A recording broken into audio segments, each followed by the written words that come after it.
الحمدللہ رب العالمین والصلاة والسلام علی سید الانبیاء والمرسلین نبینا محمد وعلی آلہ وصحبہ اجمعین، اما بعد۔ رب اشرح لی صدری ویسر لی امری واحلل عقدۃ من لسانی یفقہوا قولی۔ قال اللہ تعالی فی کلامہ المجید، اعوذ باللہ من الشیطان الرجیم، بسم اللہ الرحمن الرحیم، وَلَكُمْ فِي رَسُولِ اللَّهِ أُسْوَةٌ حَسَنَةٌ۔ وقال تعالی فی موضع آخر، فَإِنْ آمَنُوا بِمِثْلِ مَا آمَنْتُمْ بِهِ فَقَدِ اهْتَدَوْا۔ ناظرین کرام، محترم سامعین حضرات، اخوانیت کے تعلق سے ہماری بات چل رہی ہے۔ دین اسلام ایک عالمگیر مذہب ہے، اس کے اندر ساری چیزیں واضح ہیں، کسی شعبے کو تسنا نہیں چھوڑا گیا ہے۔ ہم کس کو اپنا اسوہ اور نمونہ بنائیں، کس کو ہم اپنا آئیڈیل بنائیں، اس چیز کو بھی قرآن کریم کے اندر، حدیثوں کے اندر واضح طور پر بتا دیا گیا ہے۔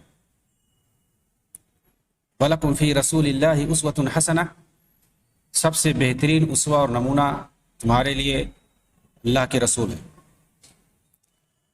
فَإِنْ آمَنُوا بِمِثْلِ مَا آمَنْتُمْ بِهِ فَقَدِ اهْتَدَوْا، اگر وہ لوگ ایمان لاتے ہیں اسی طرح سے جس طرح سے تم لوگ ایمان لائے، یعنی صحابہ کرام، تو وہ ہدایت پر ہوں گے۔ ایک مومن جو کتاب و سنت پر عمل کرنے والا ہے، اسلام کے صحیح طریقے پہ چلنے والا ہے، یقیناً وہ اپنا اسوہ اور نمونہ جناب محمد رسول اللہ صلی اللہ علیہ وسلم کی ذات کو بنائے گا، آپ کی زندگی کو بنائے گا، آپ کی سنتوں کو بنائے گا۔ آپ کے صحابہ اس کے آئیڈیل ہوں گے، رہنما ہوں گے۔ صحابہ کی زندگی کے اندر وہ اپنے لیے قابل عمل نمونے تلاش کرے گا۔ لیکن اخوانیت کے جو رہنما ہیں، اس کے جو لیڈران ہیں، انہوں نے اپنا آئیڈیل کسے بنا رکھا ہے؟ اس تعلق سے میری بات چل رہی تھی جمال الدین افغانی کے بارے میں، کہ اس جماعت کے جو بانی ہیں، اس کے جو مؤسس ہیں حسن بنا، ان کی نظر میں یہ ایک آئیڈیل شخصیت تھے، جمال الدین افغانی۔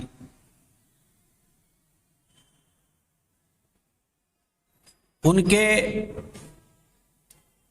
افکار کے بارے میں، ان کی سوچ اور فکر کے بارے میں اس سے پہلے بات آئی، یہاں تک کہ ان کے مذہب اور عقیدے پر بات چلی تھی، تو میں نے یہ بتایا تھا کہ موصوف کا مذہب جو ہے وہ شیعہ ہے، رافضیت ہے، اور انہوں نے ایسی باتیں کہی تھی جو ایک کافر اور ملحد اور مستشرق جو کہ اسلام کا دشمن ہوتا ہے وہ لوگ کہتے ہیں۔ جیسے کہ میں نے بتایا تھا کہ ان کا یہ قول مشہور ہے کہ نبوت ایک کسبی چیز ہے، اور انہوں نے ایک بار پیشے پہ، صنعت و حرفت پہ برجستہ تقریر شروع کی، تو اس میں یہ بھی کہہ گئے کہ نبوت بھی اسی طرح سے ایک پیشہ ہے، نعوذ باللہ۔ یہ چیزیں مستشرق جو ملحد ہوتے ہیں وہ لوگ ایسی باتیں کہتے ہیں، جن کے نزدیک الہام، وحی کوئی چیز نہیں ہوتی ہے۔ انسان جو کچھ حاصل کرتا ہے وہ اپنی قوت سے، اپنی طاقت سے، اپنی ریاض، اپنی جد و جہد سے حاصل کرتا ہے۔ تو اس طرح سے یہ لوگ آپ دیکھیں گے، ایسے ہی عربوں میں بھی اسلام کے دعوے دار بھی بہت سے مفکرین اپنے آپ کو کہنے والے گزرے ہیں، جنہوں نے اس طرح کی کتابیں لکھی ہیں، جیسے عبقریت عمر، عبقریت ابی بکر، عبقریت محمد یا حیات محمد، اس طرح کی کتابیں لکھی ہیں لوگوں نے۔ اس کے اندر دراصل یہی ثابت کرنا چاہتے ہیں۔ عبقریہ معنی ہوتا کہ عبقریت، عبقریت کا مطلب ہوتا ہے کہ انسان کے اندر اللہ تعالیٰ ایسی طاقت دیتا ہے، وہ اپنی طاقت اور قوت کے بلبوتے، اپنے انٹلیکچوئل فکر کے بلبوتے وہ بہت ساری چیزیں حاصل کر لیتا ہے۔ غور و فکر اور سوچ کے ذریعے سے، یعنی گویا کہ اس کے سوچنے اور سمجھنے کی جو قوت ہے، جو طاقت ہے، وہ بہت پاورفل ہوتی ہے۔ تو اس طرح سے یہ لوگ ثابت کیے ہیں عبقریت، یعنی نبی صلی اللہ علیہ وسلم کے درمیان کوئی عبقریت تھی، کوئی مطلب طاقت تھی پاورفل ان کے دماغ کے اندر، ان کے دل کے اندر۔ اس کا مطلب یہ ہوا کہ کوئی مافوق الفطرت کسی چیز کی ضرورت انہیں نہیں پڑی تھی، کسی الہامی چیز کی، کسی الہی چیز کی ربانی کوئی کاریگری اس میں نہیں ہے۔ اس سے دبے لفظوں میں الہام اور وحی کا انکار ہے۔ اب ایسی صورت میں، اب جیسے مثال کے طور پر قرآن پاک ہے، تو اس کو یہ لوگ ثابت کرنا چاہتے ہیں کہ یہ اللہ کے رسول صلی اللہ علیہ وسلم نے اپنی طرف سے لکھا ہے، اور اللہ کے رسول صلی اللہ علیہ وسلم کو ثابت کریں گے کہ وہ اعلیٰ معیار پہ تھے، بہت فصیح اللسان تھے، ان کی طرح سے کوئی بولنے والا نہیں عربوں میں گزرا تھا۔ تو ظاہر سی بات ہے قرآن اسی طرح سے آیا کہ اس طرح کوئی نہیں بنا سکتا ہے، اس لیے کہ اس کا جو مصنف ہے، اس کا جو کہنے والا ہے، اس کا جو لکھانے والا ہے، وہ سب سے اعلیٰ معیار پہ تھا، وہ عبقریت میں سب سے اعلیٰ معیار پہ تھا۔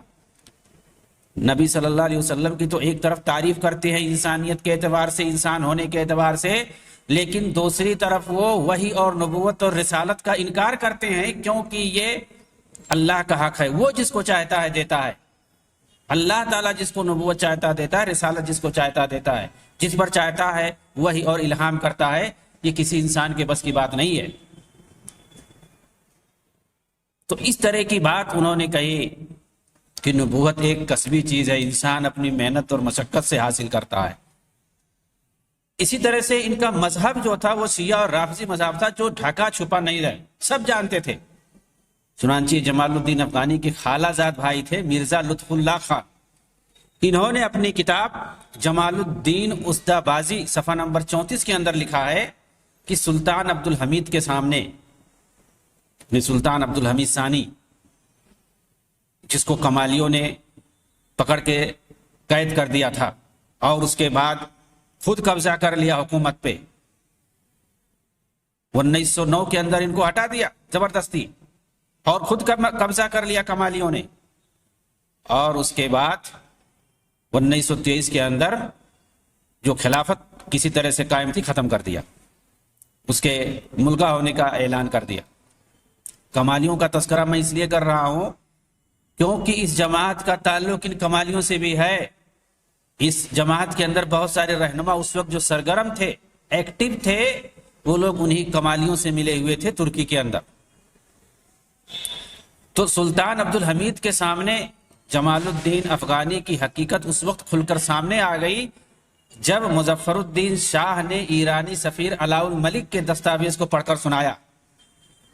وہ دستاویز جسے ترکی حکومت کی طرف بھیجا گیا تھا، جس میں دو ٹوک دلیلوں سے یہ ثابت کیا گیا کہ جمال الدین ایرانی شیعہ ہیں، افغانی لباس اور سنی مسلک کے نام پر اپنا عقیدہ و مسلک چھپا کے رکھتے ہیں۔ مصطفیٰ فوزی غزال نے اپنی کتاب دعوت و جمال الدین افغانی فی میزان الاسلام، یہ ان کی زندگی کے بارے میں جاننے اور سمجھنے کے لیے بہت اہم کتاب ہے۔ اس کے اندر صفحہ نمبر 71 پر لکھتے ہیں کہ ہم موصوف کی پوری تعلیم پر ایک دائرانہ نظر دوڑائیں تو پتہ چلے گا کہ آپ کی پوری تعلیم شیعی تھی، تشیع پر مبنی تھی۔ آپ جتنے بھی مدرسوں میں اور جتنے بھی شیوخ سے تعلیم حاصل کی ہے وہ سب خالص شیعہ تھے۔ چنانچہ آپ نے ابتدائی تعلیم ایک ایرانی شہر قزوین میں حاصل کی تھی۔ بتایا جاتا ہے کہ اسی شہر میں ایک بار موصوف کو شاہ ناصر الدین کے قاتل بابی کے ساتھ جیل میں جانا پڑا تھا، کیونکہ وہیں پر رہتے تھے، شیعوں کے ساتھ رہتے تھے، انہی کے ساتھ وہ تعلیم حاصل کرتے تھے۔ تو ان کے ساتھیوں کو جب پکڑا گیا، گرفتار کیا گیا، تو ان کو بھی گرفتار کر لیا گیا تھا، گرچہ یہ ملوث نہیں تھے۔ پھر وہاں سے منتقل ہو کر تہران چلے آئے۔ ابتدائی تعلیم انہوں نے قزوین میں حاصل کی، اس کے بعد وہاں سے منتقل ہو کے تہران آئے جو کہ ایران کی راجدھانی ہے، اور تعلیم وہیں پر پوری مکمل کی انہوں نے۔ پھر وہاں سے عراق چلے گئے، جہاں کے شیعی مقدس جگہوں پر علمی حوزات کے اندر اعلیٰ تعلیم حاصل کی. علمی حوزات مطلب علمی تعلیم گاہیں، جو شیعوں کی تعلیم گاہیں ہیں ان کو علمی حوزات یا اتباعات شیعیہ کہتے ہیں. وہاں جا کر کے انہوں نے اعلیٰ تعلیم حاصل کی، جہاں پوری دنیا سے شیعہ علم حاصل کرنے کے لیے جاتے ہیں. آپ کے سارے مشائخ شیعہ تھے، مثلا آقا خان صادق، شیخ مرتضی وغیرہ. اسی طرح قاضی بشر، حافظ دراز اور حبیب اللہ قندھاری کا نام بھی آتا ہے، جو سب کے سب شیعہ عالم ہیں. اب اس کے بعد اس میں کیا شبہ باقی رہ جاتا ہے کہ آپ پکے اثنا عشری شیعہ تھے.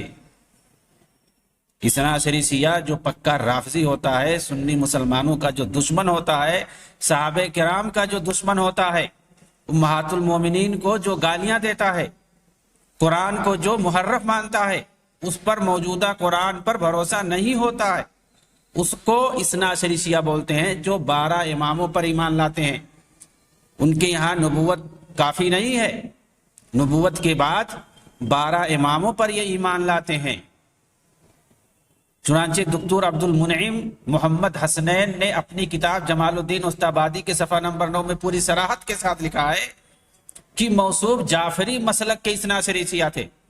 اور ظاہر سی بات ہے جو اثنا عشری شیعہ ہوتے ہیں ان کو جعفری بھی کہتے ہیں، اس لیے کہ وہ فقہ جعفری پر عمل کرتے ہیں. اور آپ کے ایرانی شیعہ ہونے پر بہت ساری قطعی دلیلیں موجود ہیں. انہوں نے لکھا ہے باقاعدہ اس کتاب کے اندر.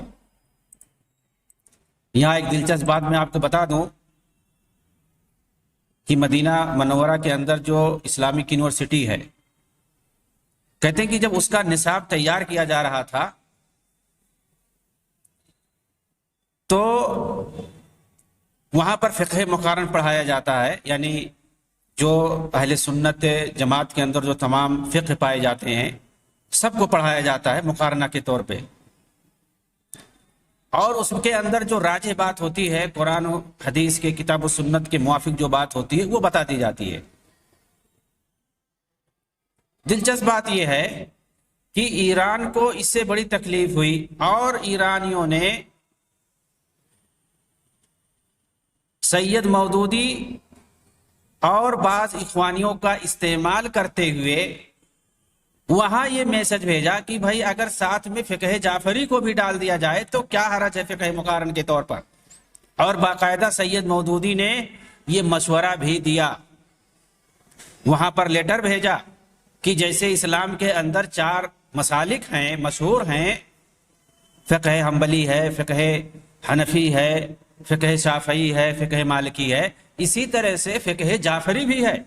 اس کو بھی اگر شامل کر لیا جائے تو کوئی حرج نہیں ہے. طلبہ مزید فقہ جعفری سے بھی آگاہ ہو جائیں گے. تو یہ کون کام کر رہا تھا؟ سید مودودی کر رہے تھے، اس لیے کہ عالم اسلام کے اندر اس وقت ان کی بھی شخصیت بہت نمایاں تھی. لیکن یہ کام کس کے لیے کر رہے تھے؟ خمینی کے ایران کے لیے کر رہے تھے، فقہ جعفری کے لیے کام کر رہے تھے، اثنا عشری شیعوں کے لیے کام کر رہے تھے. اور یہ لوگ یعنی جماعت اسلامی والے اور اخوانی جماعت والے اسی خمینی کے اسی حکومت کو اور فقہ جعفری کو اور رافضیت زدہ حکومت کو آئیڈیل بنا کے پورے عالم اسلامی میں پیش کر رہے تھے. اور یہ دعویٰ کر رہے تھے کہ تمام عالم اسلام پر اسی طرح کی حکومت ہونی چاہیے، جہاں جہاں موجودہ حکومت قائم ہے سب طاغوتی حکومت ہے، سب کو گرا دینا چاہیے، اور یہ ہمارے لیے آئیڈیل اور نمونہ ہے. اسی طرح سے حکومت پوری دنیا میں قائم کرنا چاہیے جہاں بھی مسلمان پائے جاتے ہیں. اور میں یہ آپ کو بتاؤں جو سچ ہے کہ علامہ مودودی جو تھے وہ مرتے دم تک یہ خواہش کر کے چلے گئے کہ کاش پاکستان کے اندر بھی ویسی ہی حکومت قائم ہو جاتی جیسے ایران کے اندر ہے. بتائیے، آپ پڑھیے ان کی تاریخ. انہوں نے جنرل ایوب کے مقابلے میں فاطمہ جنہ جو کہ ایک شیعہ ایک رافضیہ عورت تھی، خواجہ شیعہ رافضیہ تھی، اس کو کھڑا کیا تھا، اس کے لیے کمپیننگ کر رہے تھے ووٹ دینے کے لیے، اور خود اس کو ووٹ انہوں نے دیا. ایک شیعہ عورت کو، ایک طرف تو شیعہ کو دوسری طرف عورت کو. تو یہ ہے حقیقت ان لوگوں کی. کہ یہ لوگ حکومت اور سیادت اور اقتدار حاصل کرنے کے لیے کہاں تک جا سکتے ہیں۔ تو اس وقت جو عالم اسلام میں شیعوں کی کیا پوزیشن تھی؟ کوئی پوزیشن نہیں تھی۔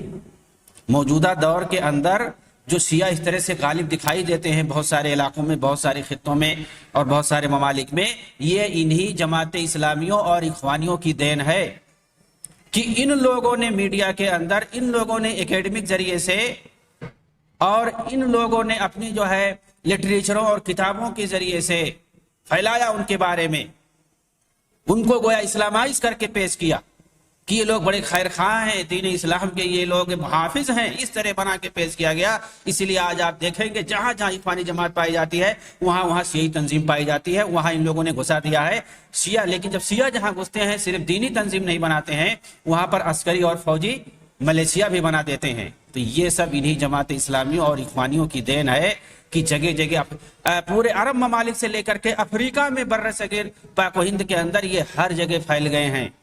انہوں نے پھیلا کے رکھ دیا ہے، باروں بل یہ لوگ پھیلا دیے، یہ لوگ چاہتے ہیں اسی طرح سے۔ اور پورے عالمی اسلام اس وقت ان کے جو ہے ان کے سازشوں سے پریشان ہے۔ تو میں یہ بتا رہا تھا جمال الدین افغانی کے بارے میں کہ دکتور عبد المنعیم حسنین نے کیا کہا ہے۔ ان کے شیعہ رافضی فقہ جعفری مسلک پر ہونے کے لیے تمام دلیلوں سے ثابت کیا ہے، اور صرف ان کے شیعہ ہونے پر اکتفا نہیں کیا ہے، بلکہ یہ بھی تاکید سے کہا ہے کہ موصوف اپنے ملک ایران اور مذہب شیعہ کے لیے سخت متعصب بھی تھے، لیکن سنی بن کے رہتے تھے۔ یعنی سخت متعصب تھے شیعہ ہونے میں اور رہتے تھے سنی بن کر کے۔ یہاں تک کہ اپنے ساتھ ایک شیعہ خادم بھی رکھتے تھے جس کا نام ابو تراب تھا، اور اسے ہمیشہ اپنے ساتھ رکھتے تھے جہاں بھی جاتے۔ یہ صفحہ نمبر 35 اور 36 کے اندر انہوں نے لکھا ہے۔ موصوف جس طرح اپنا لباس بدلتے رہتے تھے اسی طرح ان کی فکر میں بھی تلون مزاجی پائی جاتی تھی۔ چنانچہ یہ شیعیت کے ساتھ ساتھ بابیت یعنی ان پر بہائیت کا بھی الزام لگایا گیا، اور بہائیت کے بارے میں ہر کوئی جانتا ہے کہ یہ اسلام کا سخت ترین دشمن ہے، جسے انگریزوں نے 1843 میں برٹش کانفرنس کے موقع پر پیدا کیا تھا، مسلمانوں کے اندر اختلاف پیدا کرنے کے لیے۔ اور اس کے لیے مرزا حسین علی مازندرانی کو کھڑا کیا تھا انگریزوں نے، جس نے اپنا لقب بعد میں بہاؤاللہ رکھا۔ اور عالم اسلامی میں اس باطل فکر کے پھیلنے میں یہودیت زدہ ماسونیت نے پورا ساتھ دیا، اور جمال الدین افغانی یہ پکے ماسونی تھے، اسے ہر کوئی جانتا ہے۔ آپ اس تعلق سے پوری تفصیل علی عبد الحلیم محمود کی کتاب جمال الدین افغانی کے اندر جا کے دیکھ سکتے ہیں، اور اسی طرح سے مصطفیٰ غزال کی جو کتاب ہے دعوت و جمال الدین افغانی، ابراہیم ادبی کی کتاب ہے رشید رضا الامام المجاہد۔ ان کتابوں کے اندر آپ دیکھیں گے تو تفصیل سے ان کے بارے میں بتایا ہے، اور ان کی معصومیت کو، ان کی شیعیت اور رافضیت کو دکھایا گیا ہے، ان کی بابیت اور بہائیت کو دکھایا گیا ہے۔ مصطفیٰ غزال اپنی کتاب کے صفحہ 80 پر تو یہاں تک لکھتے ہیں کہ جمال الدین افغانی بابی تھے، ابو الہدا سیادی انہیں مازندرانی کہتے تھے کیونکہ وہ بابی تھے، کیونکہ ان کے اندر بابیت کے سارے افکار و عقائد پائے جاتے تھے، اس طرح انہوں نے دعویٰ کیا ہے۔ دکتور امارہ نے اپنی کتاب الاعمال الکاملہ، یہ بہت بڑی کتاب ہے، اس کے صفحہ 30 کے اندر یہ لکھتے ہیں، اور اسی طرح سے محمد رشید رضا اپنی کتاب تاریخ الوسطی امام، اسے ان کے استاد محمد عبدہ مراد ہیں، اس کی پہلے جلد کے صفحہ نمبر 90 کے اندر لکھتے ہیں کہ ابو المہدی سیادی نے شیخ رشید رضا کے پاس خط لکھا کہ آپ لوگ کیسے جمال الدین کا دفاع کرتے ہیں جبکہ سرکاری محکموں میں ثابت ہے کہ وہ مازندرانی ہیں۔ مازندرانی مطلب بابی، سخت متعصب شیعہ گھرانے سے ان کا تعلق ہے، وہ دین سے ویسے ہی باہر ہیں جیسے تیرے کمان جو ہے یہ شکار سے باہر ہو جاتی ہے۔ موصوف کی بابیت پر یہ دلیل بھی دی جاتی ہے، بابیت یعنی ان کے بہائی ہونے پر، کہ ایرانی شاہ ناصر الدین کا قاتل جو تھا وہ بابی تھا، جو کہ جمال الدین کا مقلد تھا، ان کا پیروکار تھا، ان کا معتقد تھا اور ان کے معتقدین میں سے تھا یہ۔ اور جس وقت حکومت بابیت سے جڑے لوگوں کو پکڑ رہی تھی ایران میں، اس وقت انہیں بھی پکڑا گیا تھا اور قاتل ہی کے ساتھ انہیں بھی جیل میں رکھا گیا تھا۔ 1268 ہجری میں جب ایرانی بادشاہ ناصر الدین کا قتل کیا گیا تو اس وقت قاتل نے یہ جملہ کہا تھا، یہ لو جمال الدین کے نام پہ، یعنی افغانی مراد ہے یہ۔ اور بہائیت کو ماسونیت ہی نے قائم کیا ہے۔ کس لیے قائم کیا تھا؟ اسی لیے اسے قائم کیا تھا کہ حلولی صوفیت اور وحدت الوجودی الہادی فکر نے سارے ادیان کو ایک دین بنا کر کے پیش کیا جائے۔ جتنے ادیان دنیا میں پائے جاتے ہیں سب کو ایک دین بنا کر کے پیش کر دیا جائے۔ اس کے تعلق سے اگر تفصیل دیکھنا ہے، محسن عبد الحمید کی کتاب حقیقت البابیہ والبہائیہ جا کر کے دیکھ لیں، پوری تفصیل مل جائے گی اس کے اندر کہ بابیت اور بہائیت کا مقصد کیا تھا، انگریزوں نے اسے کس لیے قائم کیا تھا اور کن کن لوگوں کے ذریعے سے عالم اسلام میں اس کو پھیلایا گیا ہے۔ مصر میں جا کر جمال الدین افغانی نے یہی کیا تھا، وہاں پر لوگوں کو معصومیت کی طرف دعوت دی، سارے ادیان کو ایک دین بنا کر پیش کیا، جبکہ وہ پہلے سے ہی وحدت الوجود پر ایمان لاتے تھے۔ اور یہ جان لیجئے کہ جو تصوف پر عقیدہ رکھتا ہے، محی الدین ابن عربی کو اپنا شیخ اکبر مانتا ہے، کوئی بھی ہو، وہ وحدت الوجود پر ایمان لاتا ہے۔ وحدت الوجود پر ایمان لانا یہ ان کے لیے ایک معمولی بات تھی، اس سے جو بڑی بات تھی وہ معصومیت پر ایمان لانا اور اس کی طرف لوگوں کو بلانا جو وحدت ادیان کے قائل ہیں۔ اور ایران میں بھی معصومیت کے پھیلانے میں انہوں نے بڑا کردار ادا کیا، جو کہ بابیت کا مرکز تھا، کیونکہ مازندران وہیں پر ہے، وہیں سے پوری دنیا میں بلکہ عالمی اسلام کے اندر بابیت اور بہائیت کو پھیلایا گیا ہے معصومیوں کے ذریعے سے۔ محسن عبد الحمید نے اپنی کتاب حقیقت البابیہ والبہائیہ کے صفحہ نمبر 102 پر لکھا ہے کہ بہائیت کے ذریعے یہودی معصومیت کا مقصد یہی ہے کہ اسلام کو نشانہ بنایا جائے۔ انہوں نے اس تحریک میں ایرانی یہودیوں کو شامل کیا ہے۔ ایران میں زمانے سے یہودی رہتے ہیں اور آج بھی وہاں ہزاروں کی تعداد میں رہتے ہیں اور قیامت تک رہیں گے، کیونکہ دجال جو وہاں سے نکلے گا، اور حدیثوں میں آتا ہے کہ جہاں سے دجال نکلے گا 70,000 یہودی اس کے ساتھ ہوں گے۔ 70,000 جو استعمال کیا گیا ہے حدیث کے اندر، یہ کثرت کے لیے ہے، اور زیادہ بھی ہو سکتے ہیں۔ 70,000 یہودی وہاں سے نکلیں گے دجال کے ساتھ۔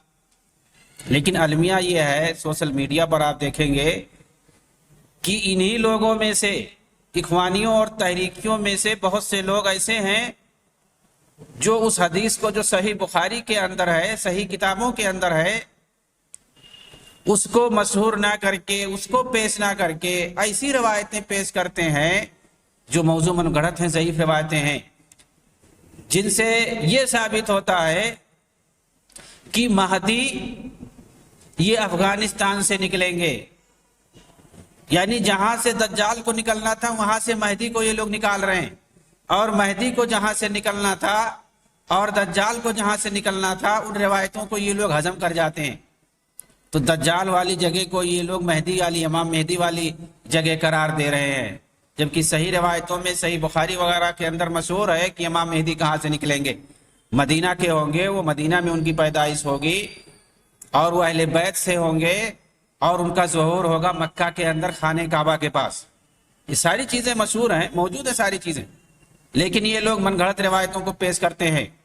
آپ جائیے دیکھیے سوشل میڈیا پہ، خاص طور سے ڈاکٹر اسرار کے نام سے جو مشہور ہیں، بہت پیشین گوئی ایک سے ایک کرتے رہتے ہیں، عربوں کی تباہی پیش کرتے رہتے، ایرانیوں اور بہائیوں کے، خمینی نواز یہودیوں اور شیعوں کے جو تعریف کرتے رہتے ہیں، وہاں سے امام مہدی کو نکالتے ہیں اور عربوں سے دجال کو نکالتے ہیں، ان کو دجالی حکومت بتاتے ہیں اور ان کی تباہی کے لیے ہمیشہ تقریریں کرتے رہتے۔ چلے گئے، اللہ ان کو معاف کرے۔ تو انہی کی تقریریں آج کل پورے سوشل میڈیا پہ چلتی ہیں.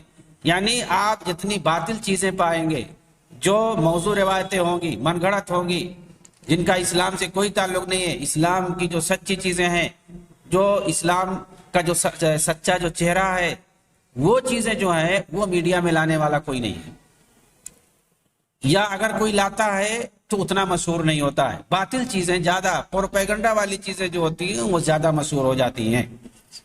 جمال الدین افغانی کے بارے میں آپ پڑھیں گے بغیر سر پیر کے، بغیر حوالے کے، تو آپ دیکھیں گے ان کو ریفارمر بنا کے پیش کیا گیا ہے دور حاضر کا، زعماء الاصلاح فی العصر الحاضر. اس طرح سے کتابیں لکھی گئی کہ مطلب موجودہ دور کے جو بڑے بڑے ریفارمر تھے، مصلحین تھے، سماجی اعتبار سے، دینی اعتبار سے، سیاسی اعتبار سے، ان سب کو عصر حاضر میں مسلمانوں کے اندر بڑے بڑے رہنما کے طور پر، ریفارمر اور مصلحین کے طور پر پیش کیا گیا ہے. لیکن اسلام کے بڑے رہنما، اس کے ریفارمر کیسے ہونا، ان کے عقیدے کیسے ہونا، ان کا عمل کیسے ہونا، ان کی تعلیم کیسی ہونی، کتاب و سنت سے ان کا واسطہ کیا ہونا، یہ ساری چیزیں دیکھی جائیں گی. ایسے نہیں کہ ہم جس کو کہتے ہیں بہت بڑا ریفارمر ہے اس کو مان لیا جائے گا. تو آپ پڑھیے ان کے بارے میں. جن لوگوں نے کتابیں لکھی ہیں، 10 کتابیں نہیں، 20 50 کتابیں ہم دکھا سکتے ہیں. جہاں وہ رہے ہیں، عربوں میں وہ اکثر رہے ہیں، ترکی میں رہے ہیں، مصر میں رہے ہیں، حجاز میں رہے ہیں، اور اسی طرح سے ہندوستان میں رہے ہیں، اور یہ پیرس کے اندر رہے ہیں. وہاں سے بھی یہ عربی مجلہ نکالتے تھے. تو عربی میں انہوں نے کام کیا ہے، عربوں کے ساتھ ہی زیادہ رہے ہیں، اور انہوں نے جو کچھ لکھا پڑھا ہے سب عربی میں انہوں نے کام کیا ہے. ظاہر سی بات ہے عربی میں جو کتابیں لکھی ہوئی ہیں ان کے بارے میں وہ قابل اعتماد ہیں. جتنی کتابوں کا میں نے حوالہ دیا ہے وہ سب عربی کتابوں سے حوالہ دیا. ان کے ساتھ جو رہے ہیں، ان کے جو شاگرد ہیں، انہوں نے اپنے تجربے کو بتایا ہے کہ ہمارے استاد کیسے تھے، یا ان کا زمانہ جنہوں نے پایا ہے، ان سے جن کا واسطہ پڑا ہے، ان لوگوں نے ان کے بارے میں حقائق لکھا ہے، اور انہی کی کتابوں کو معتبر مانا جائے گا. مصر میں جا کر انہوں نے، اب محسن عبد الحمید نے لکھا ہے باقاعدہ کہ مصر میں جا کر انہوں نے ماسونیت کی دعوت دی، سارے ادیان کو ایک دین بنا کر کے پیش کیا، جبکہ وہ پہلے سے وحدت الوجود پر ایمان لاتے تھے. ایران میں بھی ماسونیت کے پھیلانے میں انہوں نے بہت بڑا کردار ادا کیا. محسن عبد الحمید نے اپنی کتاب حقیقت البابیہ والبہائیہ کے 102 نمبر صفحہ میں لکھا کہ بہائیت کے ذریعے یہودی ماسونیت کا مقصد یہی تھا کہ اسلام کو نشانہ بنایا جائے، اور اس کے لیے استعمال کون ہو رہے تھے؟ یہی لوگ ہو رہے تھے. انہوں نے اس تحریک میں ایرانی یہودیوں کو شامل کیا، اس کے لیے بہائیت کو تیار کیا تاکہ وہ انسانیت کے نام پر ہمارے مقاصد کو پورا کرے. چنانچہ ارض فلسطین پر یہودی ریاست کے قیام کے لیے یہ تحریک سب سے آگے تھی، اور اس تحریک کا ساتھ اخوانیوں کے پیروں اور مرشدوں نے بھی دیا تھا. یہی وجہ ہے کہ ان کی جماعت میں ہر فکر و خیال کے لوگ شامل رہتے ہیں، چاہے وہ جہمی ہو، رافضی ہو، عیسائی ہو، یہودی ہو. اگر میں بتاؤں گا تو تعجب ہوگا کہ فلسطین کے اندر اس وقت جو سب سے نمایاں تنظیم ہے حرکت الفتح، محمود عباس جس کے صدر مانے جاتے ہیں، فلسطین کے سب سے بڑے جو رہنما ہیں ان کا تعلق اسی بہائیت سے بتایا جاتا ہے. اور یہ بھی تعجب ہوگا کہ بہائیوں کا جو مرکز ہے وہ فلسطین کے اندر ہے، عکا میں ہے. ان کا مرکز عکا کے اندر ہے، ادھر ہی یہ لوگ رک کر کے نماز پڑھتے ہیں، جو بھی عبادت کرنا ہوتا ہے کرتے ہیں. اور وہاں بہت سارے بہائی ہیں. فلسطین کے لیے لڑنے والے سب سے آگے یہی تھے. وہاں جو بڑے بڑے رہنما ہیں جو اپنے آپ کو سیکولر بولتے ہیں، اسی تنظیم سے، اسی دین سے تعلق رکھتے ہیں، اسی تنظیم اور اسی گروہ سے تعلق رکھتے ہیں. محمود عباس کے بارے میں کہا جاتا ہے کہ وہ بہائی فرقے سے تعلق رکھتے ہیں، ایران سے وہ آئے ہیں، فلسطین کے اندر بس گئے ہیں اور وہاں آ کر کے لیڈر بن گئے. آج وہی انہی لوگوں کا نام ہے. تو ظاہر سی بات ہے یہ لوگ بیت المقدس کے لیے، مسجد اقصیٰ کے لیے کیا لڑیں گے؟ مسجد اقصیٰ کی ان کی فکر نہیں ہے، ان کی فکر ہے اپنے جیب کی، ان کی فکر ہے صرف یسوع کی، فلسطین یسوع کی فکر ہے ان کی. فلسطین یسوع کا جو قضیہ ہے اس کو یہ لوگ بھناتے ہیں، اس سے پیسہ کماتے ہیں. آپ تقریریں ان کی سن لیجئے، مسجد اقصیٰ کا یہ کتنی بار نام لیتے ہیں. یا محمود عباس ہوں یا کوئی بھی ہو کتنی بار یہ مسجد اقصی میں جا کر کے نماز پڑھتے ہیں اور اپنی تقریروں میں یہ کتنی بار نام لیتے ہیں، تو اسے سمجھ میں آ جائے گا ان کو کتنی محبت ہے۔ بھائی مسلمانوں کو جو محبت ہے فلسطین سے اور اسلام کے اندر جو اہمیت ہے فلسطین کی، وہ کس وجہ سے ہے؟ اسی وجہ سے کہ وہاں پر مسجد اقصی ہے، مسجد اقصی کی وجہ سے۔ تو سب سے بڑا المیہ یہ ہے۔ بہرحال ہماری بات آگے جا رہی ہے، آگے ہم بتائیں گے ان کے بارے میں کہ کس طرح سے انہوں نے مسلمانوں کے اندر رہ کر کے دین اسلام کے خلاف کام کیا اور یہودیوں اور ماسونیوں نے ان کا کس طرح سے استعمال کیا۔ وآخر دعوانا ان الحمدللہ رب العالمین، والسلام علیکم ورحمۃ اللہ وبرکاتہ۔